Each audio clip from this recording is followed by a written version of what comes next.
As a night photographer, I am fascinated by darkness. Today, I want to take you on a journey through darkness, where we will reimagine light, time, and the world around us. But before the darkness comes what many photographers call the golden hour. The golden hour is that time just before sunset, when the sun dips to 6 degrees or less above the horizon, and you can sometimes find the most beautiful light you will ever see in the day. But today, I want us to visualize a world to combine lights the way that you just saw. It was revolutionary.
Cartier-Bresson famously spoke of capturing the decisive moment.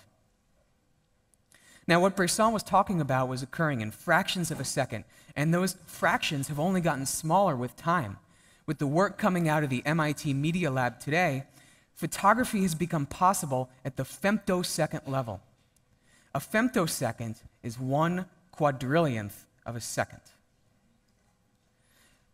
You can create your own decisive moment, whether it is a 1/4 of a second or like the work of photographer Michael Wesley, who creates images that are 2 years in the making. You can create your own golden hour. You can create your own decisive moment.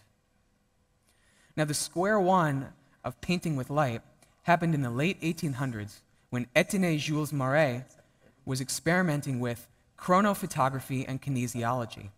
And his goal was to create a visual representation of the motion of people and animals.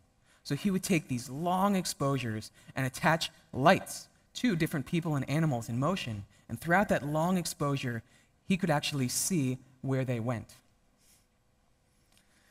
Painting with light started with a functional purpose. But soon thereafter, it gained a functional and artistic purpose. 1941, Moscow.